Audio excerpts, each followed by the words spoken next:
Tyler, thanks a lot for having us over. I'm very excited to see your tank, and I'm probably even more excited to see what's powering the tank. Anytime, my pleasure. Yeah, so this is your basement, and just kind of walking in right next to a TV, you've got a better version of TV, in my opinion, and this tank is just stunning. It's nice living art for at night, that's for sure. So tell me a little bit about it. First of all, what are the dimensions so that? So it's a Miracles 220. Started in 2019. It's had a front panel change a couple years after the fact. So right now it's been running for about 2.5 years in its current state. So 220. Let me guess. This is 6 feet or 5 feet? 6 width. by 24 deep by 30 tall. So 24. Sorry, how much tall? 30 inches tall. 30 inches tall. 24 deep. Yes. And yeah, 6 wide. Okay, so 6, 2, and almost and 2.5, right? Yeah. If my math is correct. Yeah. Beautiful. This is, I think, the second tank that I'm featuring on my YouTube channel, where it's kind of built into the wall, and there's just nothing that comes to that, right? Because you don't see any lighting, you don't see any additional equipment. And you actually get a peek. It's a window into the ocean. Just aesthetically clean, yeah. Yeah. So first of all, I like the red accent. Does that color change? Or? It can, yeah. It's backlit acrylic. Yeah, you can pretty much change it to however you want. After the front panel was changed, I decided to do something a little bit new. So basically got square stock of acrylic and inlaid a Phillips light band behind it, and that's what you get. So a little preview of what's coming. If you think that this is a one-off, it's not. The whole back room is exactly that kind of madness of plumbing and just going next level. But we'll save it for a little bit. And this is a hammer, eh? On top of the hammer shark? Or no, sorry, it's not a hammer shark. What is it? Oh, it's a hammer shark, yeah. It is, eh? Whale shark, hammer shark. Very, very cool. So you've got the vibe.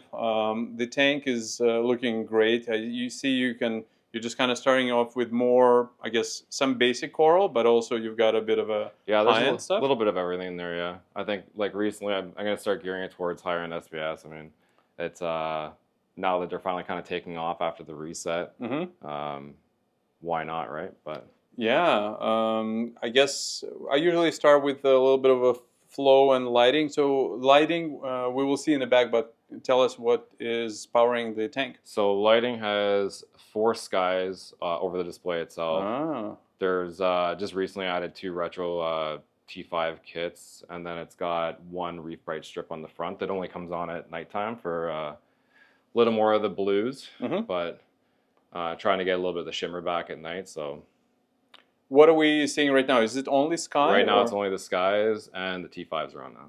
Okay, this look is beautiful. I hope the camera does it justice, but everything looks pretty much the way I like it, where things are natural. It's a 10K. There's no like a purple tint. There's just a slight blue tint, and you can appreciate the colors of the fish themselves. The yellow tank looks yellow. This is great. It's basically running an AB plus schedule right now with a little bit modified with is it the Amber or Sino channel? Yeah. I recall, but basically it's pretty what about so how do you like the sky? I like them. I mean, initially I wanted to get Radions, and I eventually went the sky route. I'm happy I did. It can grow pretty much anything, I believe, but the Radions, I like the blue shimmers at night a little bit better than what the skies obviously do, but it's very underrated. You don't see it on too many tanks, but the color rendition is great, and the proof is in the pudding. The corals look great.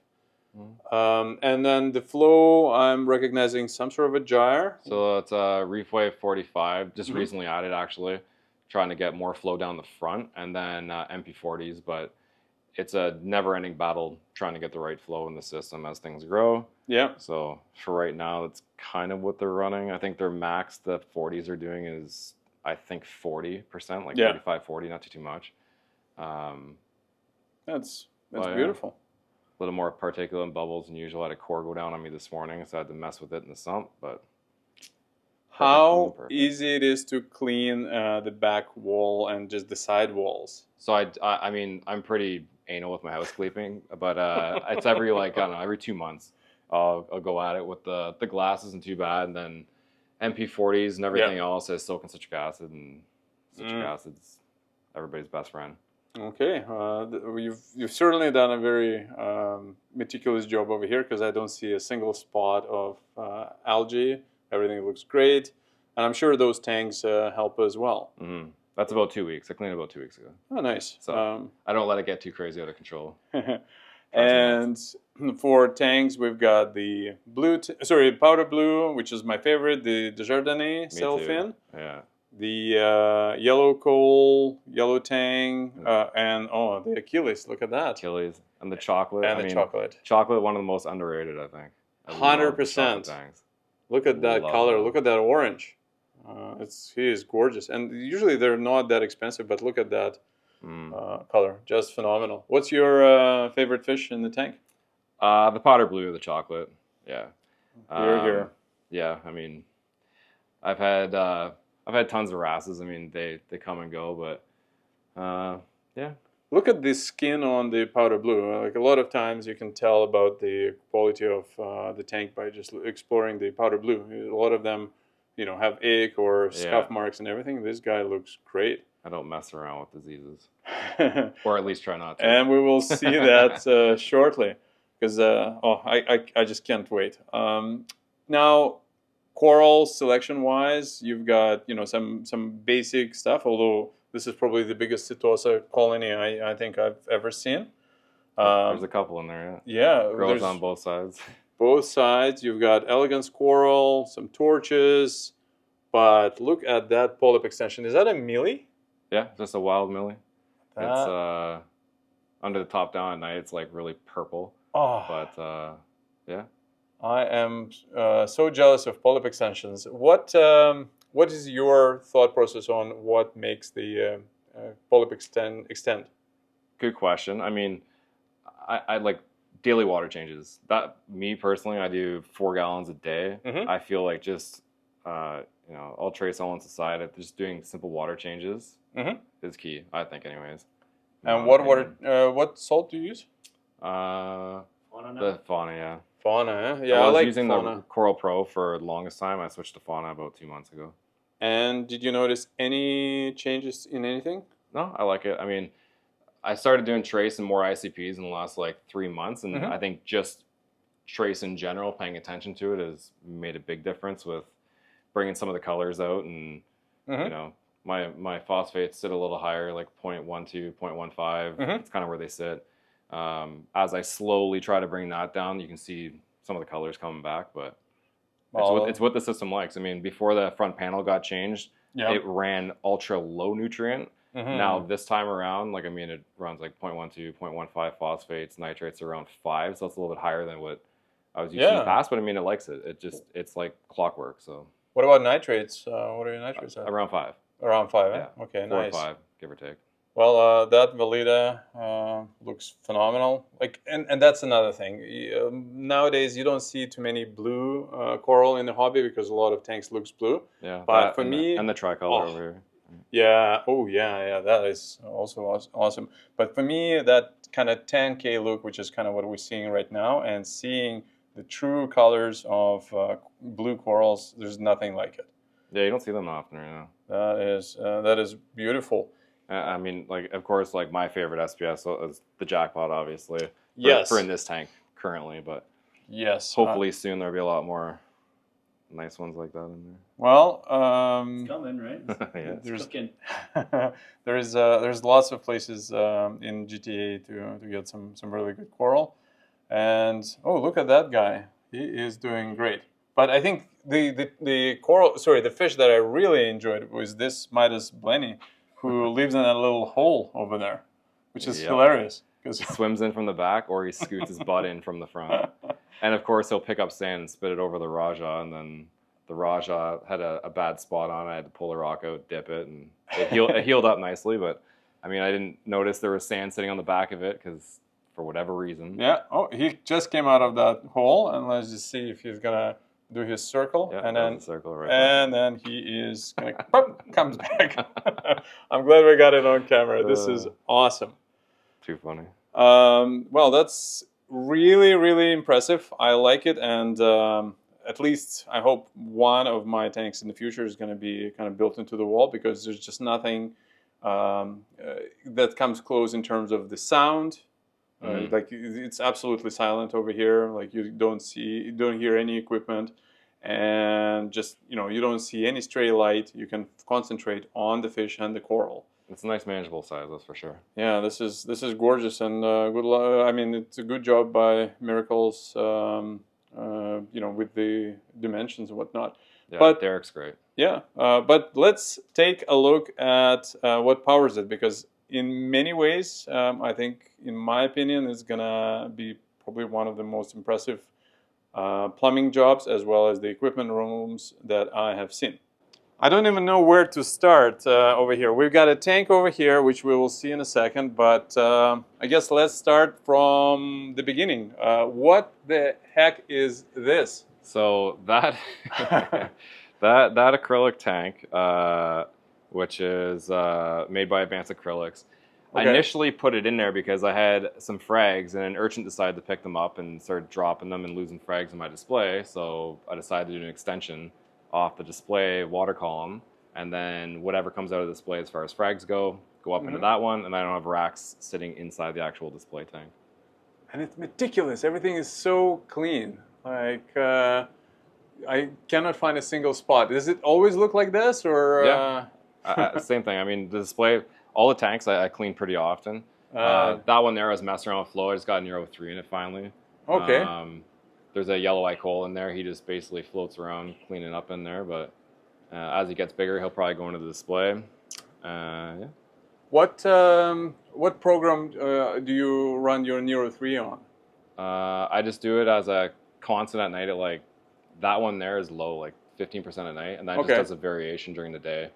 That's neat. So like high again, low variances. Yeah, everybody looks happy. You've got pull-up extension, the whole 9 yards. And I guess this is the back side of that display tank. So you have, again, a really wide overflow. That's what, 36 inches, I want to say, maybe more. I think it's 4 feet. Yeah, it's a 4 foot, right? Yeah. Yeah, 4 foot overflow. And is it 2 chambers? Like, what's going on here? So it's beam animal. It's just one chamber, but the acrylic box you see is where the emergency overflow sits in. But that's Miracle's way of holding that acrylic baffle panel in there. And then it doesn't always sit in there. That's why I have the other pieces of pipe in there. They're kind of holding it in. That is pretty cool. I've seen some people hold, let's say, clownfish in here as well. So, for example, when they start breeding, this is kind of where some people put it. I've been worried about them getting sucked down. Yes, it sucks pretty strong. Wow. But, and then this is the lighting. What is going on here? So basically just aluminum strut, and I made my own fixtures basically. So the sky is where the Reef Bright is. Yep. That fixture I made. The other one with the T5s, I just made them. Oh my goodness, so I like the angle. It's all aluminum and stainless basically. Yes, and it's so refreshing to see some T5 in the hobby. Like those are pretty awesome. On the first run around, I had T5s and LEDs before the front panel got changed, and I had no shortage of growing.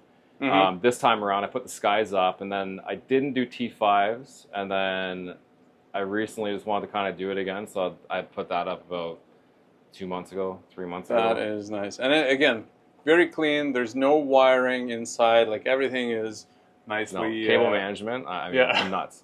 Like, speaking of cable management, and we're going to talk about plumbing in a second, but look at that cable management over here. You've got...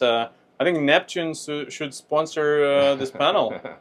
So I initially did, it's all like a Neptune, but I've kind of added things here and there. And then I didn't have enough room on the board. So there's, on the quarantines, there's 832s under there. And just try to make it look as nice. Where'd you get that orange from? Like, I mean, I made it. I painted it. Oh my goodness. It's MDF. So it's an MDF panel, routed. Got to make the 4 corners, and then you infill the straight pieces. Putty it, sand it, pin nail it, paint it.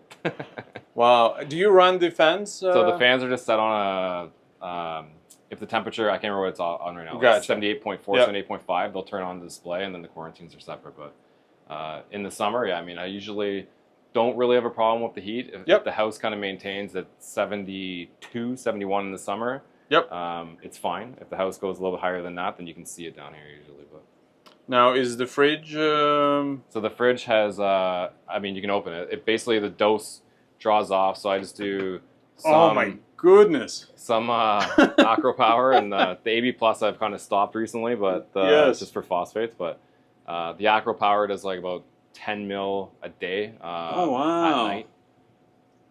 Whether it's right or not, I don't know. Well, That's what I do. I think tons of people are jealous of just this, because this is the the ultimate, because you can have so many things that otherwise would get spoiled, right? Yeah. Now you also got a little bit of, oh, this is the 2-part? So yeah, ESP 2-part is what I use. Mm-hmm. And then down there also there's a CO2 scrubber that I made. It's right over here. I have a quite large one. Oh my goodness! And you made it yourself, eh? I made it myself again. Yeah. Sweet. So it draws air from outside under my soffit, basically, with bird screens on it, so no bugs and whatnot get in. But it draws air from outside. I mean, I noticed a huge pH increase when I did it from outside. Plus that. Okay, this routing is insane. What you did with the tubing. What do you do for a living? A plumber by trade. Now, if that to me screams a plumber by trade. Like I mean, this is what you see on like Instagram channels of people just showing off their prowess. Like this is insane. I've never seen anything like this where just it's just picture perfect. This is awesome. It's funny, when I started the first tank in, I think it was 2019, all the mistakes I made the first time, when I replumbed it after Derek had the front panel changed, I decided to just do things differently the first time. And you just went at it. You learn. I need to have you over at my place because I'm just ashamed to come back to my farm. It's such a disorganized mess compared to this. I love the builds. I love the builds. I mean, what I absolutely love. Okay, what do we have here? Is that a chiller? So it's an algae scrubber that I made. Oh, this is an algae scrubber. Yeah, so there's a guy in Reef to Reef that will, for a small fee, you can get CAD drawings. Yeah. And basically you just follow the CAD with acrylic. Yeah. Oh, wow. The algae scrubber comes on at night. Helps out. Scrubs at night, and then during the day. This is bonkers. So you've got that, and then look at this. This is what I would expect at like Polo Reef if you go down to his engine room. Like this is just. So 2 UVs, one for each cord, one back to the display. Oh wow! Now explain to me, like if there is no water, how do you make sure that there's water in here, or there's not going to be any water? Because with UVs, I heard that you don't want to be running them empty. Is that something that this will take care of? Basically, if the cores go off, their outlets go off. Oh, I see. So everything's just based off programming. So if the cores go off, this thing will turn off. Yeah. Okay, yeah, smart. There's lots of redundancies as far as programming goes. I mean, I've learned my mistakes. And you can say that again. I've had the tank not come back on one time for about 6-7 hours. Not layers of it didn't work that time, but I learned my lesson. Oh, this is nice and meticulous. And then is this a flow meter? So it's a flow meter, yeah. So then I know what the scrubber's doing and what the acrylic tank up here is doing. Mm. And then based off, the cores pushing up, and then having the one core obviously has to go up and then back down under the display to get up to the other side. Yeah. So that's why one of the cores has the scrubber come off, one has the acrylic tank, and then stops any air pockets and bubbles and all that. I mean, this morning was a hiccup with my core going down because for whatever reason decided to go on overcurrent because of a power bar, but. And what's the rating on the UV? Like, is it? I think they're 65s. Oh wow! Like this is. They're 40 watts. Sorry. It's still, like, they're huge. This is close to 4 feet. Those I initially got off BRS at the time. That is wild. All right, let's. And I like to see Trident over here. Yeah. This is awesome. So I use it again as a barometer. I do not let it dose. No. It's just a gauge. Yeah. That's all. Well, I like it. And then you've got the sump over here. So you got the two cores, right? Yeah. And then what do you do cores. Here? Initially, I thought I would grow Chaeto. Yeah. It didn't work, so it just kind of sits on over the sky. Okay. And then I got one of the fauna reactors, just running some carbon and a little bit of power phos right now. Yeah. And then yeah, it's a Sapporo skimmer. I think it's the SP5, I believe. And then the reef mat, obviously, which the reef mat's a godsend. And then the drain from the acrylic tank actually gets plumbed in back here, so everything gets scrubbed. So no matter what, it goes through it. Yeah. This is crazy, and I like how you've set up a pump over here at the bottom, so there's no detritus. Yeah, so two waves down there that constantly kick on. That is nice. Clean sump. Late Jake Adams would be very proud if you would see this. And I like also how everything is color coordinated. You've picked a color scheme and just stuck with it. Yeah, just got to do one of my next little tasks. I'm gonna make an acrylic hood that goes over this. Oh, so I got a 3-year-old and a 6-year-old. The 3-year-old likes to throw stuff in, so that's why the acrylic shields are up. Yeah, one for quarantine and also for children. Yeah. So no, this is so neat. I like how organized everything is. And you built the stand yourself? Yeah, without my father, actually, the stand. Nice. Carpentry, yeah. That's some sturdy stand. Yeah. But this is not enough. What's going on over here? So there's a handful of quarantines. Yeah. So that's coral, invert quarantine, completely fishless. Everything, my own method is it's 45 days, no matter what. Okay. That way it doesn't jeopardize the display tank. Sweet. It used to be a 150 that I had divided, and the back glass split on me. Oh, wow. That wasn't fun. So that was about 5-6 months ago. So I got these ones, drilled that one out, and then decided to do a full sump setup and whatnot. But yeah, basically that sump and that's the coral invert quarantine. Basically. So this tank is connected to this sump over here, right? And then in the sump you've got the skimmer, you've got some socks. The skimmer, carbon. I'm going to plumb a UV. That's next up on that one. Wow. Just because, keep it in check. But look at how clean everything is. So that one's got some cyano or dino going on right now, just to the beginning of the uglies, because it's only been running for about 3 months, not quite. Yeah, but the rock is looking it's great. Not bad, no. It's tempered down a little bit. I mean, the nutrients are pretty par with the display right now, so that's good. That's nice. Why do you not have like a tang in here to... No fish. Can't have a fish.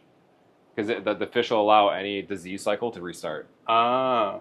How so? Because it's gonna host on the fish? So if something comes in on a frag and it becomes a free swimmer, if there's a fish, it'll attach to the fish, hypothetically, and then start the cycle. Okay. So as long as there's no fish, they die within whatever their time frame is. They're dead.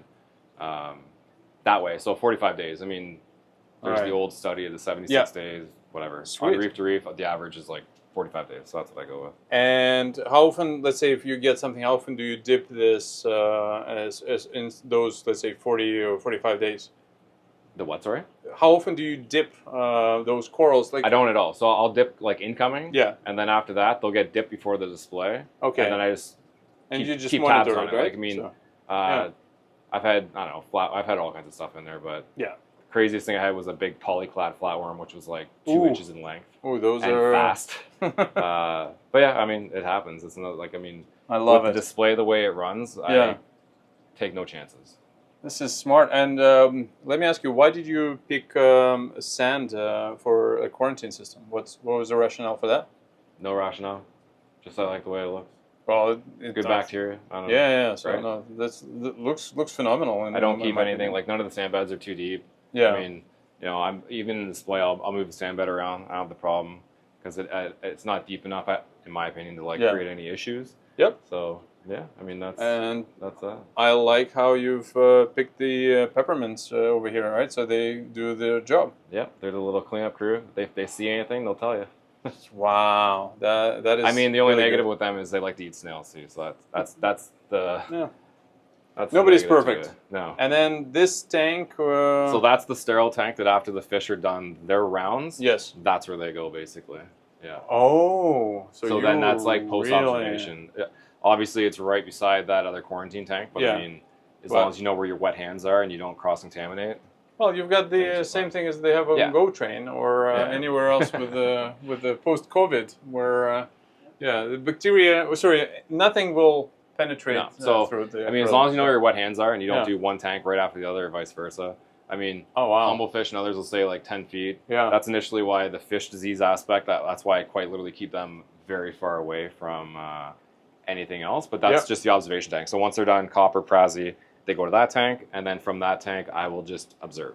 Yeah, and if I see any problems or hiccups, they go straight back to quarantine 1 again. They start over.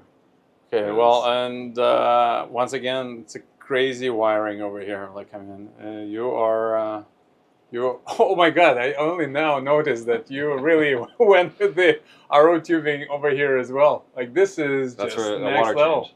So for my mixing station, that does all my auto water changing. Oh, this is so cool. And then for the quarantine system to utilize the display water, which is good. Yeah. The display tank puts 4 gallons basically into that quarantine. The quarantine basically discharges its 4. So how does it discharge? Using what? So like 1 dose head does display to quarantine. Yes. 1 dose does quarantine to drain. Okay. And 1 dose does fresh salt water back to display. So then I can at least use the nutrients that are in the display tank for that quarantine because there's no fish in it. Yep. I haven't had a problem so far. So I did the same thing. I just kind of relied more on the overflow, so it just overflows through a hole and into the drain. A certain period. But this is really, really awesome. And I kind of I think this is the first time I've seen this particular auto top off. Sure, it's just a mechanical top off.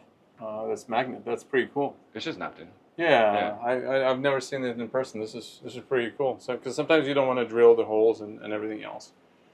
And then this is your mixing station. Mixing station, yeah. 2 brutes. Is this 44 or 55? 50 gallons. Yeah, 50. Yeah. 50 gallons. You've got. So inside the top one, there's opticals. So then it's all automated. I don't touch it. Yeah. And then I have 2 of the solenoid valves by Neptune up on the wall because eventually one will fail on you, and if by chance it fails and does not shut off, the second solenoid has a high alarm. If the high alarm goes off, it closes that solenoid valve. So then no matter what, I don't. Oh wow, that is next level. What is this? It's just softener. Oh, the softener. Okay, softener. I was just afraid that maybe it's another like an oxygen. No, softener RO, DI above it. I love it. So you've got this and then I've got it. So if you want fresh RO DI water, you have a tap. If you want salt water, show me how does it work. No, like if you want like fresh RODI water, right? Okay. That's your RODI. Wow. So clean vials, that's basically just pure RODI water. Sweet. Oh wow. So you don't even need to worry about the. No. And then that's my quick connect for salt water. So then from there, I'll put it to whatever tank requires it, basically. That is good. And you do automatic water changes, right? Yeah. So it's 4 gallons per day. So the display is roughly 300 gallons total. Yep. So I think it's like 9% a week. That is neat. And let's take a look at the fish quarantine because this is what we've been talking about. You've got, what do we have cooking in there right now? There's a Helfrichi, some longfin wrasse and Anthias, but sweet. Yeah, they stay down there You've got first, and then run prazi and copper down there, and then once they're done, I'll transfer them out into the sterile tank and hope for the best. And as long as they're clean after about 3 or 4 weeks, they go into display. But if something's going to show up, it'll show up within 3 weeks. Yes. Give or take, you will see. How often do you explore them? Like, I mean, how often do you check in on them? And with 2 young kids, I mean, not as often as I should, but like, I'm like for the husbandry down here, you can see, like, I'm down here all the time. So it's Well, clearly, I just keep observing when I go. Let me ask you this: the feeder, the Neptune one, when it's going to extend, wouldn't that be whole hopping on the glass over there? So the glass is like it's slightly in than where it usually sits, but it does. So it falls off the glass, and then that auto feeder, as the fish move, there's another cable over at the other quarantine, so I'll just take that auto feeder and put it over there. Oh, sweet! And I like how you've set up a little bit of sand for the fish, right? So for the wrasses, that's very, very smart. Also, I like the holes. This I don't think I've ever seen kind of people laying the pipes like this, like in this arrangement. Like this is really awesome. Just scrap plastic, silicone together. This is and then silicone. Gotcha. This is a good idea. I think I'm gonna do something like this as well. And the last but not the least, look at the organizing for that space. Like again, everything is so clean. Do you subscribe to the Elements thing? I only just started with Elements. Okay. A couple months ago. Okay. I mean, so far so good. I like it. No negative effects. So that's a positive. Only good things are happening so far. So I absolutely love it. Like how organized everything is. It's nice and clean. You got the tongs. Everything is nearby. You have every single. And, I mean, for all the vials and all that, it would always annoy me. So I made those things out of acrylic. So I have things for the vials, and I have spots for the checkers. Well, check out next time the caddies for Hannah that I make, because it kind of solves the problem slightly in a different way, but also keeps things nice and clean. But this is very neat. I really like what you've done over here. Tyler, this is insane, just because you make me feel really, I guess, embarrassed about my cord management or absence of cord management, period. Like, I've never seen anything like that. So probably the first thing I'm doing when I get home after uploading this video is going to be completely changing my my cords and everything else. Like, this is just next level. I just love clean looks. Yeah. And you know what? The hobby needs more of this. Like, I mean, sometimes it's great to go on the other kind of spectrum, but there's just something about those builds. Do you have like a Reef to Reef build page? I do, yeah. It's TK_KW. Okay, well, definitely go to Reef to Reef. It's one of the reasons I started Aquatic Log, is because I was just so enamored by all those build threads that are like so successful, and you can learn from others. Yeah, they're the most knowledgeable group by far. Yeah. So Tyler, thanks a lot once again for anytime, my pleasure. Doing this. Quite an inspiration for anybody who's watching the video. If you have questions for Tyler, just write them in the comments below, and we'll sure try to reply to them. So absolutely. Thanks. Thank you.